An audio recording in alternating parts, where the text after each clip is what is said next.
Firstly, I'd like to apologise for the clickbait thumbnail and title. You might well not be doing it wrong, but maybe, just maybe, after watching this video, you might see some points where you can improve your Euro nymphing. In this video, I want to show 5 common mistakes made whilst Euro nymphing. So without further ado, let's get into it. Now, as for kit, you can use lots of different variations. I personally prefer a 10 foot for a 3 weight, but today I've come to the river test on the Broadlands estate, which offers some of the best grayling fishing in the southeast, and there's always the chance of a better fish. So today I'm going to be using the Q Flow. It's a 10 foot rod for a 4 weight, and I've coupled that with the River and Stream reel, and I've got a very thin Euro fly line on here, and attached to the front end of that I've got a French leader. So what I'm going to do next is get the waders on, get tackled up, and then we're going to talk about indication. That's me all rigged up. Now, we were going to talk about indication. I don't want to dwell on it too long because there's so many options out there, it would be difficult to cover it in one video. I may do another video down the line discussing the various different options for indication whilst Euro nymphing. So I've got micro braid, and I'm going to show you how I put that together in a different video. But coupled with a micro braid core, I'm using 2 of these coloured waxes, and I use the 2 different colours to give me contrast so I'm able to see in England's winter months. The sun stays pretty low in the sky and it can be sometimes really difficult to see your indicator. So this works really well for me anyway. Okay, let's dive straight in with the first mistake. And this doesn't just go as regards to Euro nymphing, this is across all disciplines of fly fishing, and it's slack line. No contact to your flies. I see this mistake all the time at still waters, on rivers, in loch styling even. If you've got slack line in your system, there's a very good chance you're not going to catch as many fish. Now, what do I mean by that as regards to Euro nymphing? Well, let me pitch my nymphs in upstream here, and as you can see, I'm tracking back my leader, and I've got all this slack line between my reel and my top eye. And what happens, I might well be able to still catch fish doing it like this, but if I'm not in direct contact and I've not got immediacy in my strike, it gives the fish a chance to come off. Well, the cure for this is fairly straightforward. There's a couple of different things you can do. The first thing is take this line and loop it over your blank like so. Then what happens is when you're fishing, you've eliminated all that slack. You can see now, imagine my line's in the water, I've got no big saggy line from my reel to my first eye. That's the first thing you can do. Now, much better anglers than me prefer to fish with the line in their hands, in the retrieving hands. So you're holding the line here like so, and again you've eliminated all the slack from your system. So even if you're not paying particular attention to your indicator, if a fish does take your fly, you're going to be immediately in contact with it. Well, that situation with the slack line, I'll just demonstrate it once more while I'm here on the bank. I cast in my nymphs upstream and I'm tracking down. Now, as you can see, I just had a take there, can you believe that?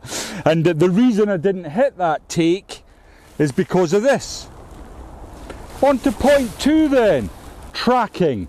Now, I see this all the time.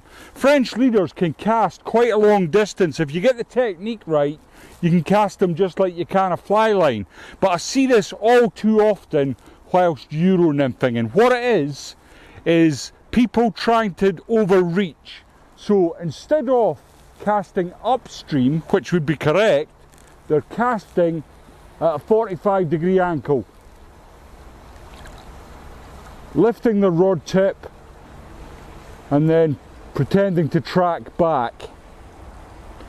And I say pretending to track back because what's happening when I project my nymphs that distance in this current flow is the flies are being immediately swept up in the water. They're caught by the current and they're probably only fishing 2 or 3 feet down, whereas this section is about 5 or 6 feet. Now, I see it all the time and it's very easy to correct. So the best way to correct this is to pitch your nymphs at a 90-degree angle to the rod tip. So up, and then give the flies time to sink.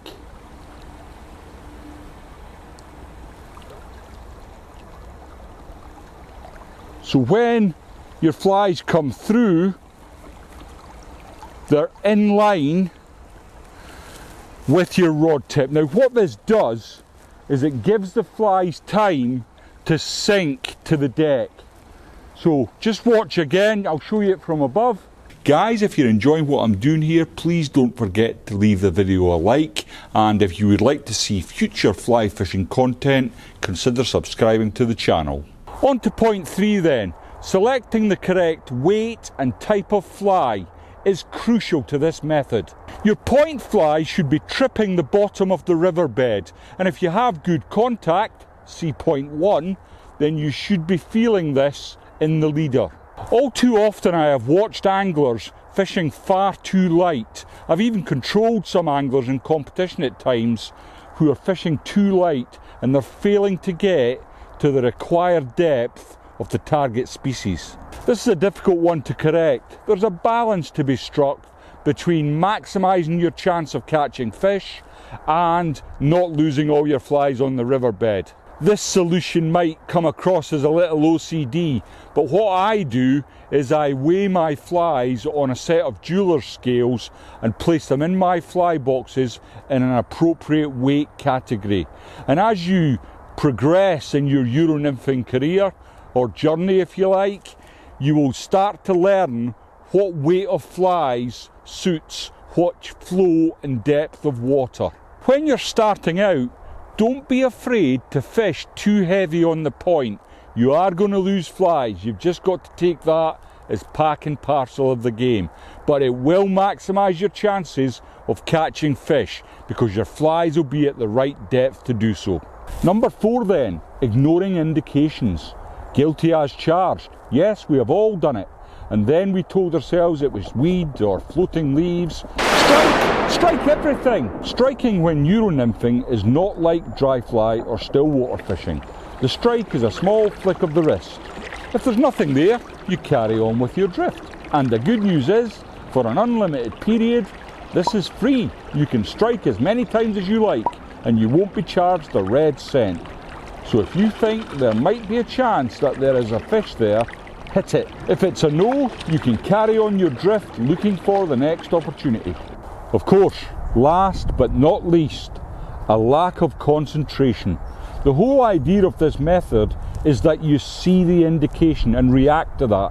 If you're not tuned in and 100% concentrating, you will miss offers.